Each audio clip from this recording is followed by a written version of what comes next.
Alright, you guys, today we're going to talk about decolonization in Africa and Asia. Now, this is a topic that you have some background knowledge in already, so my goal today is to reinforce that knowledge. Notice we're talking about decolonization in the period from 1945 to about 1970. Now, there were some nations in Africa and Asia that gained independence prior to the end of World War II, and there are some nations that actually did not gain independence until after 1970, but the bulk of nations in both Asia and Africa, so somewhere around 70 odd nations, all gained independence in nearly a 2-decade period. That's kind of crazy. Let's talk about it. In order to understand decolonization, we need to go back a little bit and remember what these nations are trying to gain independence from. So we want to do a little bit of a review from colonialism and imperialism. Hopefully this is something that you remember from Modern World History 1. If not, I'm going to tell Mr. Keller. All right, so colonialism. 19th century, we know European countries, they are attempting to colonize Asia and Africa pretty successfully. Why are they doing this? What is their goal? Their goal is to gain raw materials and also create new markets to sell their produced goods to. So they're trying to gain new raw materials such as wood, it's going to say lumber, rubber, metals, etc., and then build these raw materials in factories, and now they have new markets to sell these manufactured goods back to at a much higher price. What does this mean for the colonies? There is no industrialization.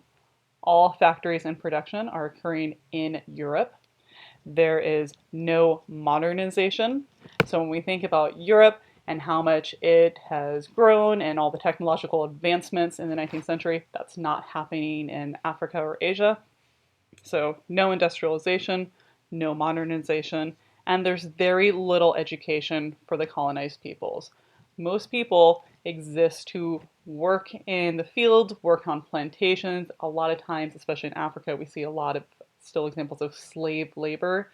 So it's not to the Europeans' benefit to provide an education, because as we know, one of the best ways to control a group of people is to take away their access to education. So there's little to no education for the colonized peoples.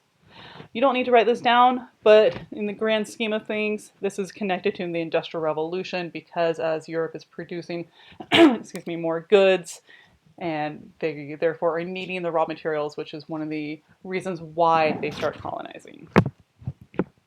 All right, so what does colonialism look like in the colonies? There are two forms of rule that the Europeans practice: direct rule and indirect rule. You might remember this, hopefully you remember this. But direct rule, that's when Europeans themselves are in charge of the governments in the colonies. So the Europeans, they are there physically in the colonies. They are overseeing the extraction of raw materials, etc., and they have a very large role. So direct rule is when Europeans are in charge of the governments physically in the colonies. Indirect rule, as you might imagine, is when Europeans rule colonies through colonial indigenous governors. So the Europeans still own the colonies, they're still in control, but they are not playing such a large role in the colonies. Instead, they appoint Africans and Asians to rule over other Africans and Asians. So indirect rule is when Europeans ruled the colonies through colonial indigenous governors. We'll see this in countries like Rwanda, in which the Germans and then the Belgians appointed the Tutsis as governors and overseers over the Hutus. This is going to lead to a lot of tension and strife after these colonies gained independence. Spoiler alert. In all of the colonies, regardless direct or indirect rule, in all of the colonies, you have an upper class of colonized people created. So there's an upper class of indigenous. When I say indigenous, these are people who are native to the land. So Africans themselves living in Africa are indigenous. Native Americans here in America, they are the indigenous peoples. It's a good word to know. So we have this upper colonialized indigenous class. These indigenous people, they had greater access to education. This is going to be a European education, however, so they're learning European history, European languages, etc. So the indigenous peoples, had access to a European education, as well as they held more power in the colonies because they were at times governors, plantation managers, overseers. So they held more powers in the colonies. All right, so that's colonialism in the colonies. Specifically, colonialism in Asia begins around 1600 until the mid-1960s. This is after the Dutch first and the Spanish first establish a presence, and then other countries follow suit. So Great Britain, the Dutch, the Netherlands, France, Spain, and the United States have the greatest control in the region. The purpose is to control trade routes and to extract profitable raw materials. So the purpose, they want to control trade routes, thinking about Christopher Columbus, Marco Polo, everyone that's trying to get from Asia back to Africa, as well as extract raw materials. They're similar to Africa. In the 20th century, we remember that Japan is going to annex and control Korea, and followed by Indochina, Indonesia, and the rest of Africa as well. So Japan in the 20th century is annexing and controlling the region all the way, starting in 1910, and then definitely all the way up and through World War II. Colonialism, oh, there's a map of Asia for you. How nice. All right, colonialism in Africa, starting really the mid-19th century, but 1885 is a seminal year. Does anyone remember why? 1885? Berlin Conference, good times, when the Europeans got together and carved up Africa, with the exception of two areas, and that's going to be Ethiopia and Liberia, but everyone else gets carved up and becomes a colony of a European power, and this lasts until 1945-ish, following the end of World War II. Notice we see World War II coming up again and again and again. So as I just said, nearly the entire continent is colonized, is a colony, so nearly the entire continent is a colony of a European power. That's with the exception of Ethiopia, which manages to maintain its independence until good old Mussolini comes along, and Liberia, which was founded in the early 19th century as a free state for former slaves to return to from the Americans. So despite the fact that we were still having a lot of slavery in our country, we thought that we'd make ourselves feel good by creating a colony for freed slaves to go to, the few. The colonial boundaries are going to be created by the Europeans. And that's something important to note, that these boundaries are created by Europeans. They completely ignore traditional borders. They completely ignore tribal alliances and tribal conflicts. So they're going to ignore the traditional borders and where tribes are. And there's thousands of tribes in Africa at this time. But the Europeans are going to ignore that, and they're going to create their borders wherever they want, completely ignoring the alliances, so who are friends with whom, and who is in conflict with whom. What is the result of this?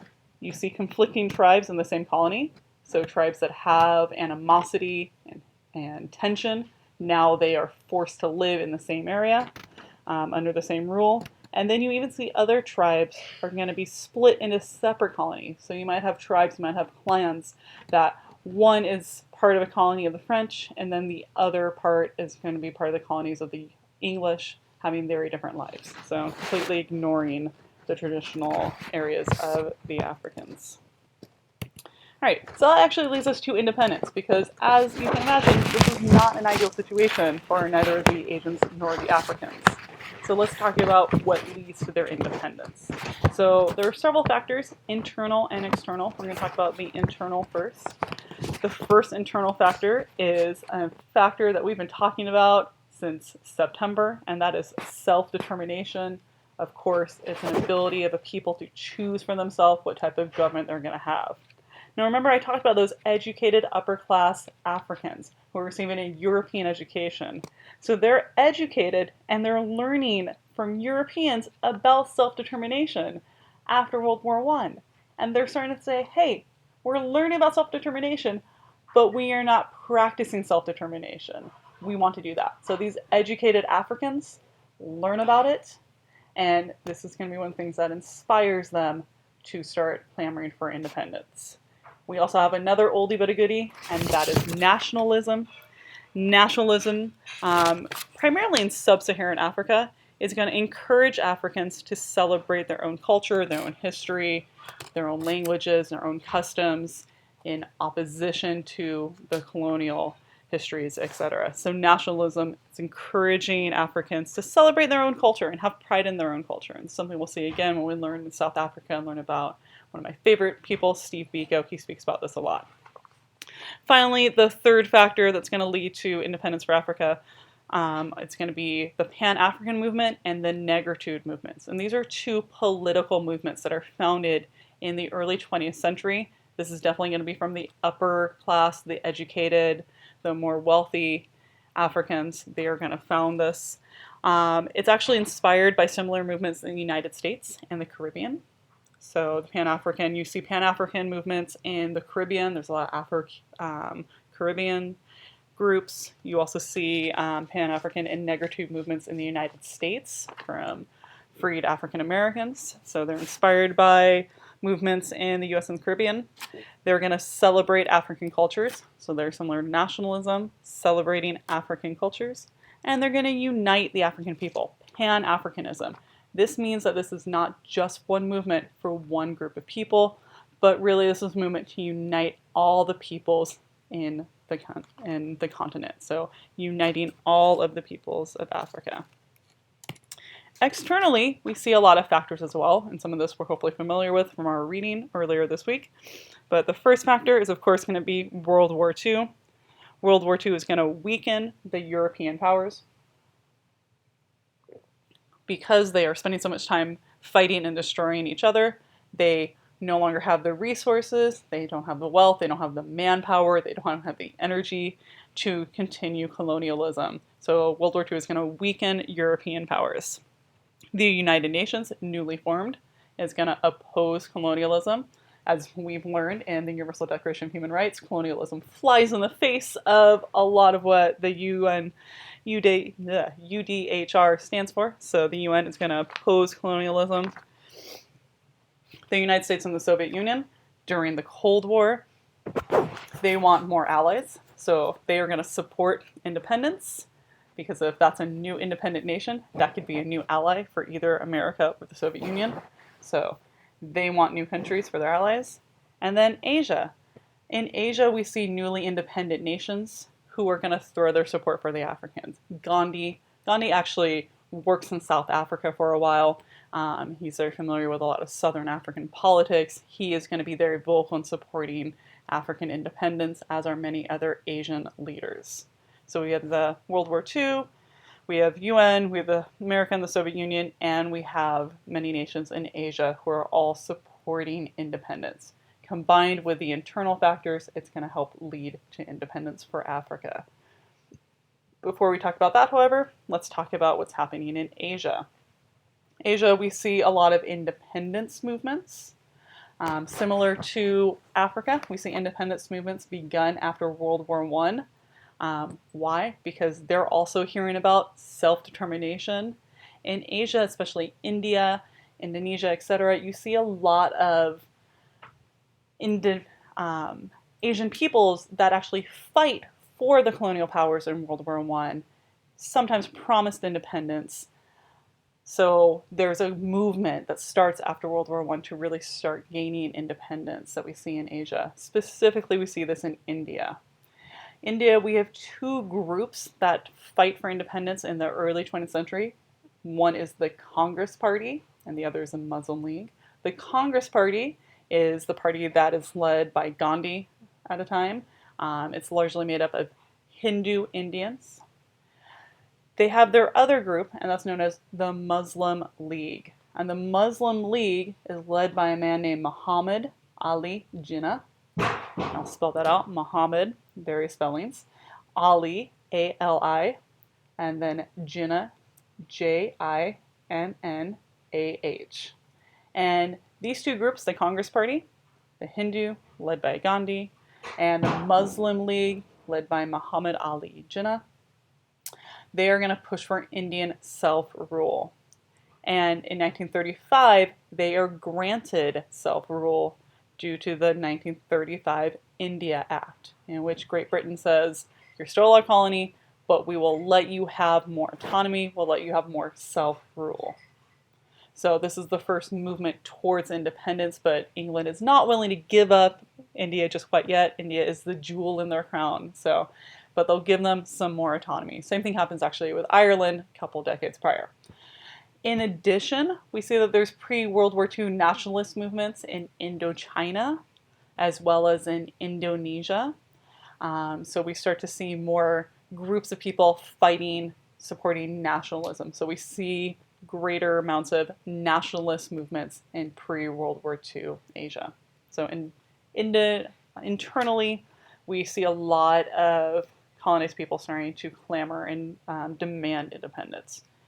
Externally, we're going to see that following the end of World War II, lands taken over by the Japanese are freed. And remember, Asia has a little bit of a different history in that you have a lot of these colonies, and then starting in the early 20th century, Japan is going to come along and start annexing and taking over many of these colonies and controlling them up through World War II. So once World War II is over, once Japan surrenders, there's a question of what to do with these countries. Are they given independence, or do they go back to their former colonial powers? And we'll see kind of both of these things occurring.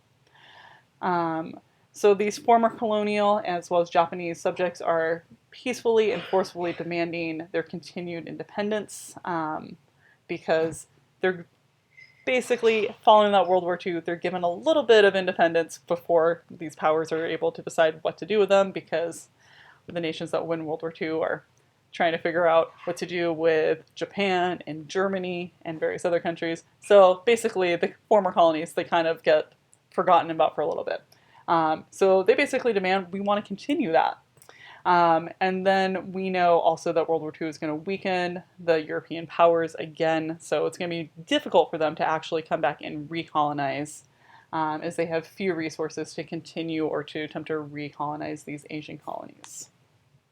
All right, so that leads us to actual independence. What actually happens? So we're going to talk about two areas in Africa, sub-Saharan Africa, and then we'll look at North Africa, which is a little bit unique unto itself. So in sub-Saharan Africa, we have Ghana is going to be our first sub-Saharan independent country. And they gain independence very quickly. They're going to be the first country to gain independence in sub-Saharan Africa. And that's basically Africa below the Saharan Desert. And Saharan Desert obviously covers the northern good chunk of Africa, and this is everything below, all the way down to South Africa. So they're the first sub-Saharan independent country, and they're going to inspire the rest of the continent. The individuals that clamor for independence in Ghana definitely go around and inspire other nations as well. We see other countries peacefully acquiring independence. So other countries follow Ghana's lead and peacefully acquire independence. Nigeria is a good example of that. These countries, they use boycotts. A boycott is a refusal to buy goods. They use protests, they use strikes, they use largely peaceful means. However, many more countries are going to fight for their independence and fight wars for independence. So many other countries fight wars for independence. Countries such as Angola, Congo, Kenya, Mozambique, Cameroon, and Rhodesia, which actually is now the nation of Zimbabwe. So Angola, Congo, Kenya, Mozambique, Cameroon, and Rhodesia, which becomes Zimbabwe, all fight at times very brutal wars for their independence. Now, North Africa is a little bit different because North Africa is primarily controlled by two countries. England in the east, England's going to control Egypt and Sudan, etc., and then France in the northwest. And pretty much all the countries in northwestern Africa were French colonies. And the French, they do not want these colonies to be freed. They want to continue colonization.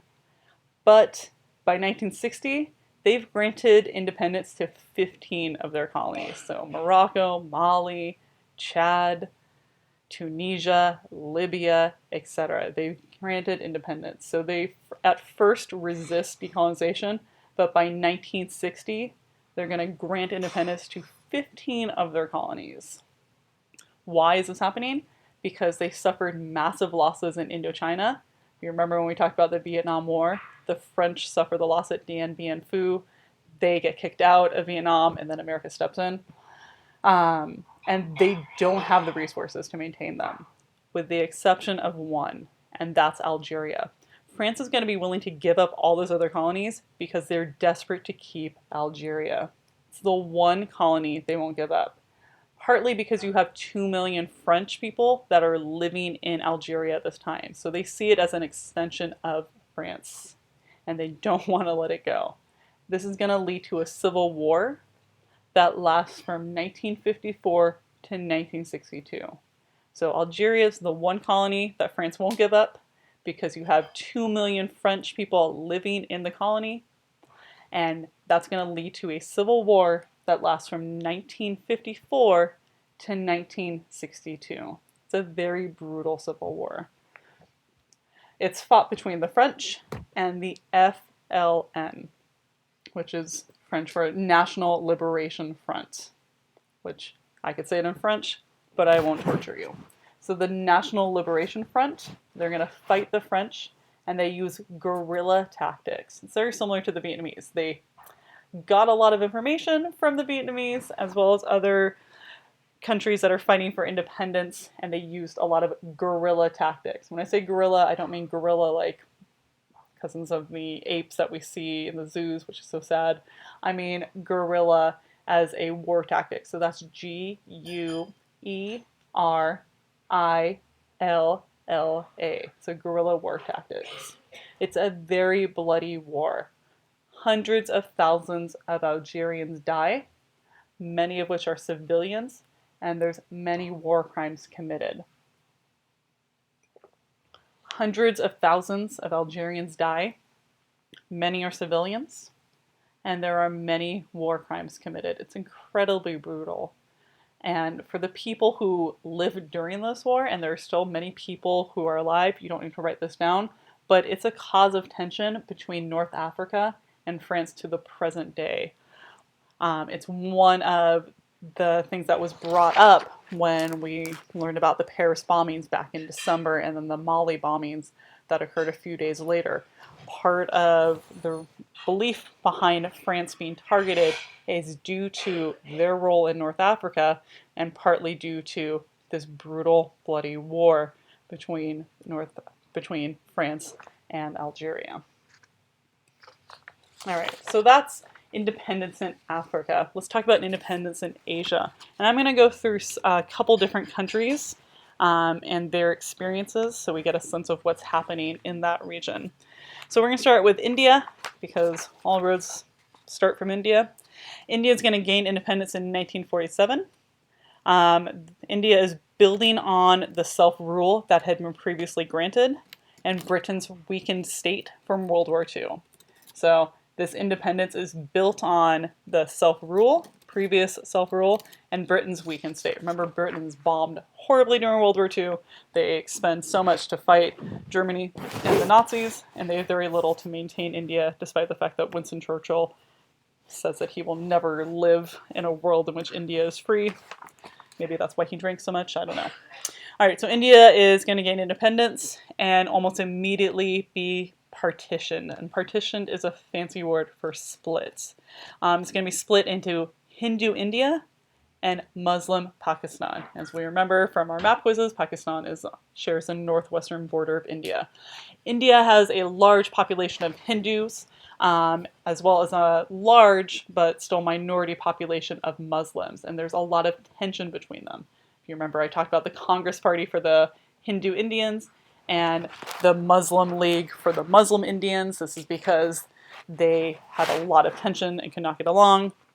And out of this tension, it was decided to partition the country. This is something that Gandhi was very vocal against and very heartbreaking for him. But why do they partition? Because these two groups have so much violence and they cannot get along. So what happens is you create India, you create Pakistan, but you have a bunch of Muslims in what's now India, and you have a bunch of Hindus in what's now Pakistan. So in the years following, 10 million refugees flee from one state to the other. So several million Hindus flee what's now Pakistan, and several million Muslims flee what's now India. And they cross the border. It's incredibly brutal and bloody. Nearly 1 million die from violence at this time, in which Hindus are fleeing violence from Muslims and Muslims are fleeing violence from Hindus. It's still incredibly tense. India and Pakistan continue to have a very tense relationship, partly due to remembered bad blood from this time, because it's not that long ago. It's only, what, nearly 70 years? That's a couple generations. There are people that are still alive that remember experiencing this. And then they also have land disputes over areas like Kashmir, etc. I think the week after next, we're going to be watching extra credit Gandhi, the seminal 1982 film all about Gandhi, and we'll see actually a lot of this crossing and see the role that it played in newly independent India. So India, as we know, is the jewel in the British crown. And once India gains independence, many of the other colonies are going to follow suit, because once the jewel in the crown is lost, it's pretty much over, and England has to realize that. Colonialism, despite the fact that the sun shall never set on the British Empire, it finally does in 1947, thanks to Gandhi, thanks to India's independence. So those other colonies, we have Burma, which is also known as Myanmar, which I'll explain, Malaysia, Singapore, etc. So Burma, they're going to experience several political upheavals after independence, which is going to lead to instability. So we first have a leader, but he gets assassinated, and then you see a lot of instability. So Burma has many political upheavals. One leader is in power, and then others are taken after independence, and we see this leading to instability. In 1962, a military state is created, and this is led by an army general known as by the name Ne Win. So in 1962, the military state is created, led by Army General Ne Win, and his spelling of his name is N-E, and then capital W-I-N. So capital N-E, capital W-I-N. He's in power, and he's going to be in power for decades. He's going to suspend the Constitution, and he's going to consolidate his power. He's basically going to put all of his army buddies in large positions of power. And the democratic tradition that Burma has, the brief moments of democracy, is going to be quickly dismantled. So he's going to suspend the Constitution and consolidate his power. In 1988, we have a woman, which you see there in that picture, by the name of Aung San Suu Kyi, who we're going to hear about again because she is so important. Aung San Suu Kyi, you spell her name, capital A-U-N-G, capital S-A-N, capital S-U-U, capital K-Y-I. So Aung San Suu Kyi. She's the leader of the opposition group known as the National Democratic League, the NDL, the National Democratic League. And she is placed under house arrest in 1988. She runs for election, she wins, but Ne Win does not want to have that, so instead he arrests her and places her under house arrest. She's under house arrest until 2010. This woman was under house arrest in your lifetime.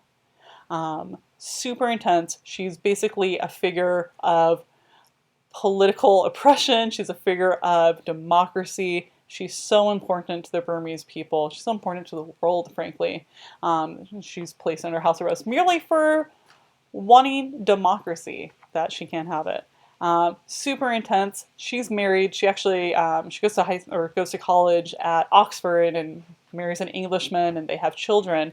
And when this happens, she had actually been out of the country. She came back to care for her ailing mother in the mid-1980s, and then gets caught up in politics. Her father had been a political figure, one that had been assassinated decades prior. So she comes back, she gets caught up, and she starts speaking out for democracy, speaking out against the army general. She's placed under house arrest. Her husband and her children flee back to England because they're English citizens, and they're there. And then she's under house arrest for years and years. And her husband, Michael, actually develops cancer, and he's dying. And at one point, she's given some limited freedoms, and basically Ne Win says, you can go to England, you can see your dying husband, but you can never return to Burma. and she decides to stay in Burma because she has become this figure of democracy, and because she is so committed to democracy that she stays, and her husband actually dies in England and they never see each other. And I think that's so sad, but that's just how impassioned she was for democracy. Finally, in 2010, she is finally freed, and she's now leading Burma into a more democratic state.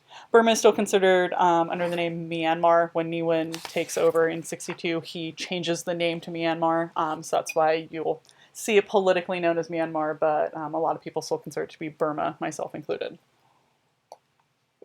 All right, that was a nice little sidetrack there about Aung San Suu Kyi. Malaysia. Malaysia is going to be recreated as the Malay Federation after World War II. So basically, Malaysia says, we want independence, and England says, meh, let's just call you the Malay Federation, M-A-L-A-Y Federation, and you'll kind of control yourself, but you'll be under British rule, which the Malaysians are okay with until 1957, when they gain full independence. So Malaysia, they're recreated as the Malay Federation, along with Borneo and a couple other areas, under British rule until gaining independence in 1957. Singapore, tiny little, essentially nation, city, state, they gain independence in 1963. So those are the British colonies. Moving on to Indochina, which we've heard a bit about due to our study of the Cold War. So Indochina, as we know, Vietnam, Cambodia, Laos, and these are going to be major Cold War hotspots, primarily due to Vietnam. We know that the French kind of tried to recolonize following World War II, but then in 1954, they suffer a loss at Dien Bien Phu, they get booted out, and the United States gets involved, and thus begins the Vietnam conflict, or the War of Northern Aggression. I'm sorry, that's the Cold War, Civil War. Just the War of American Aggression, but not ever the Vietnam War, because we've never lost a war. So Vietnam, basically, the French try to recolonize, and then the Americans get involved, which turns into the Vietnam conflict, which we know from the Cold War. Cambodia, their neighbor, they're going to be affected by the Vietnam War, although they still have a couple other things happening. So in 1945, the French reoccupy, so just like they go back into Vietnam, they also go into Cambodia, and the French reoccupy until 1953, at which point they're granted independence under a man named Prince Sihanouk. So they're granted independence under Prince Sihanouk, and that's capital S-I-H-A-N-O-U-K,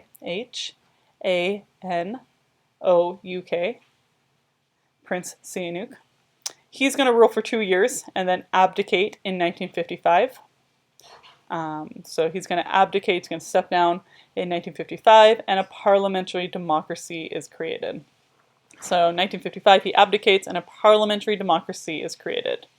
In the 1960s, we see the government start to come into conflict with a group known as the Khmer Rouge, which unfortunately we will have to hear about because they're terrible. But in the 1960s, we see conflict between the government and the Khmer Rouge. Khmer Rouge is capital K-H-M-E-R, capital R-O-U-G-E, the Khmer Rouge. And the Cambodians are known as they're the Khmer people, and Rouge is red in French. So these are the red Khmers, they're the communists. They're led by a man named Pol Pot, who's basically a brutal dictator, who in the 1970s controls Cambodia, and during that time he is going to be responsible for a genocide of 2 million Cambodians. So in the 1970s, Pol Pot is capital P-O-L, capital P-O-T. He is going to be responsible with the Khmer Rouge for a genocide of 2 million Cambodians. And then finally we have Laos, which are the neighbors of Vietnam and Cambodia. They gain independence in 1953. They have a constitutional monarchy that lasts until the communists take over in Laos in 1975. So they gain independence in 1953. They have a constitutional monarchy that lasts until the communists take over in 1975, following a brutal civil war. And Laos and Cambodia both are very much affected by the Vietnam War. You see the Viet Cong, the communist Vietnamese, they hide out in Cambodia, they hide out in Laos. So when the Americans and South Vietnamese are fighting them, we're also bombing Cambodia, we're also bombing Laos. So they're very much still affected by all that as well. It's important to remember. All right, we also have Indonesia, which is not a country that I think gets talked about. I don't think I ever learned anything about Indonesia, but you guys will. So Indonesia, after World War II, the Dutch, who had been controlling the Indonesians for centuries, they attempt to recreate their colony. So the Japanese had controlled Indonesia, but then following World War II, the Dutch basically say, all right, the Japanese are gone, we're going to reestablish our colony. So the Dutch try to recolonize the area. The Indonesian nationalists, they do not want that, so they're going to wage war against the Dutch until 1949. So the Indonesian nationalists waged war until 1949, at which point the United Nations, the UN is here, they're going to broker the transfer of power from the Dutch to the Indonesian president named Sukarno. So the UN is going to step in and they're basically going to say, Indonesia, you're independent. President Sukarno, you get to control. And Sukarno, he's spelled Sukarno. So Sukarno. Under President Sukarno, the economy is going to struggle. We're going to see instability, which is going to ultimately result in a coup. So the economy is going to struggle, and we're going to see instability, which is going to lead to a coup by a man named Suharto. And Suharto is capital Suharto. So the economy is struggling, coup led by Suharto. Suharto is going to rule the country as a brutal dictator. He's going to rule the country as a police state, lots of corruption, lots of major human rights violations. So he's going to rule the country as a police state, brutal dictator, lots of corruption, lots of human rights violations. One example of the human rights violations is the 1965-1966 genocide, in which 500,000 to a million Indonesians, 500,000 to a million Indonesians are murdered in an anti-communist purge of the country. So basically, Suharto, people are saying you're murdering people, and Suharto's like, no, we're just getting rid of the communists, it's totally fine. But most historians agree now that this was a genocide, that you had Indonesians, people who opposed the government, were specifically targeted and eradicated incredibly brutally. So 500,000 to a million Indonesians are murdered in an anti-communist purge of the country. This brutality continues, the instability continues, until finally in 2001 we see Indonesia moving towards democracy, although something they are still struggling with to this day because Suharto and his rule is not that long ago. Finally, we have other countries that are gaining independence, the Philippines and the Koreas. We're pretty familiar with the Koreas at this point, but for the Philippines, they have kind of an interesting and unique story. The Philippines are actually promised independence in 1898 in exchange for the United States, in exchange for support against the Spanish. So America and Spain, we get into a war. We think that they destroyed our battleship, the Maine, off the coast of Cuba, and really we just want their Spanish colonies. So we go to the Filipinos and we say, hey, if you help us against the Spanish, we'll totally give you your independence. How awesome would that be? Because the Philippines have been controlled by Spain since the 16th century. And the Filipinos are like, cool, we'll totally support you. So the Philippines are promised independence in exchange for support with the Americans against the Spanish. Instead, however, following the war, we beat the Spanish, we get control of the Philippines. It's also how we get control of Cuba and Puerto Rico and Guam and Hawaii. But instead of giving them independence, we say, meh, we're just going to tell you what to do, and we control the country until the Japanese come and occupy the Philippines. So instead of granting independence, the U.S. controls until the Japanese come along. Then the Japanese occupied during World War II. After World War II, finally, the Philippines are going to actually achieve that independence. So after World War II, they gain independence, but the Philippines struggle with political and democratic stability. So after World War II, they gain independence, but struggle with political and democratic stability. At times we see dictators like Ferdinand Marcos, who's an incredibly terrible dictator, president, um, who rules the country and basically destroys its economy. His wife, Imelda Marcos, was famous in the 1980s for having 5,000 pairs of shoes, despite the fact that majority of Filipinos were totally suffering, totally poor, and super struggling, but this woman had 5,000 pairs of shoes, so it's super messed up. So that's the Philippines. Korea, real quick, we know that they get divided, the peninsula gets divided after World War II, and we know that after the Korean War, the DMZ zone continues to split North and South Korea, so Korea is still divided.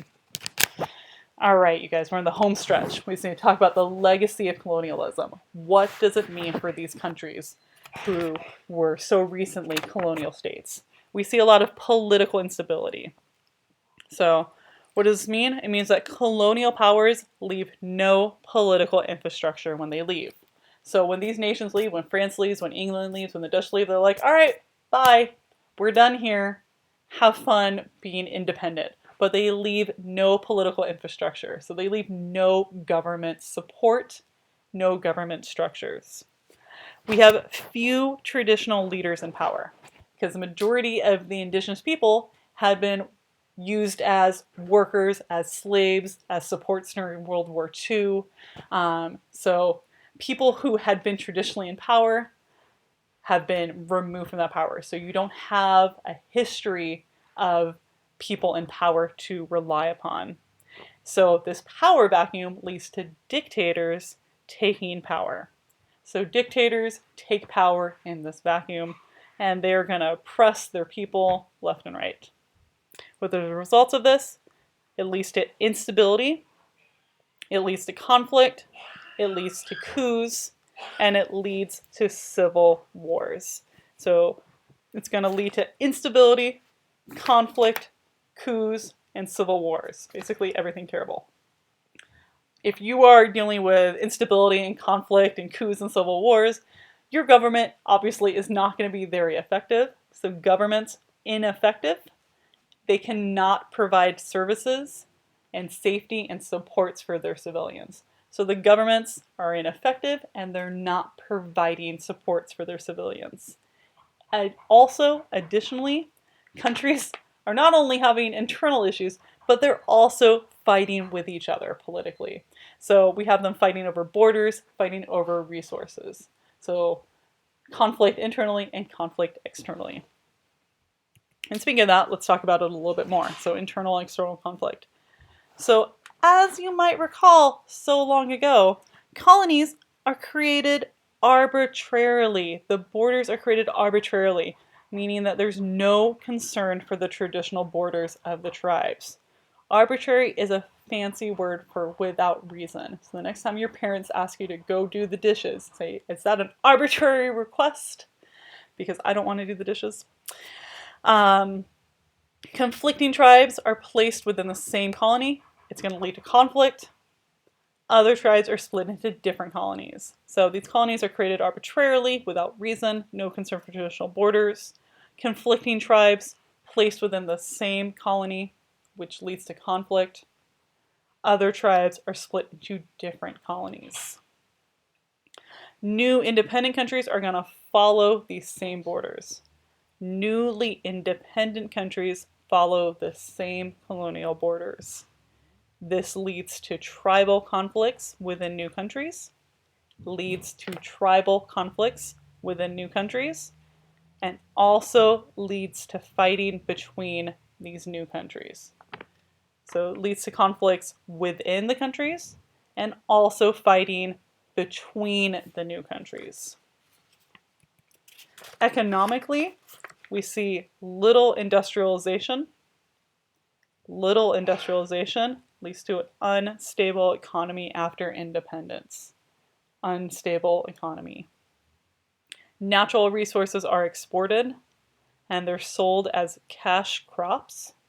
Natural resources exported, sold as cash crops. Cash crops are sold to other countries for not as much profit. So rather than growing wheat and other things for people to eat, countries instead make the decision to sell those goods as cash crops so they can have money, but then that obviously means there's less food for their own people to eat. So that's a cash crop. Manufactured goods are imported. So if you need machinery or anything that's manufactured, it's going to be imported. And if you are selling only raw materials and you are buying everything manufactured, you are obviously going to pay more for manufactured goods than you're making for your raw materials. And this leads to debt. In addition, countries are in debt from borrowing from other countries, specifically Europe and America. So debts continue to build because they cannot essentially get out of their hole. And then finally, it's the last slide, you guys, you made it. Finally, we see for the people themselves, there is a lack of a skilled, educated middle class. There's a lack of a skilled, educated middle class. Under colonialism, most people are workers. You have a minority of an upper class and upper group, and these are people that are in control of the governments, oftentimes very corruptly, but the majority of people are workers not receiving an education. In addition, we have epidemics and diseases. Epidemics and disease. There's a lack of medical supplies and resources to respond. So we've seen that time and again, most recently with Ebola. Because there's a lack of resources, it's difficult to respond to these epidemics and diseases.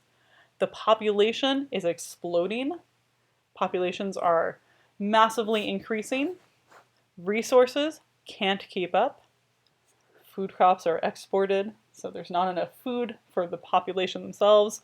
Clean water access is limited due to a lack of technology. So clean water is limited.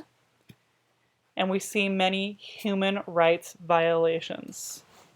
Human rights violations as governments oppress and brutally control their people.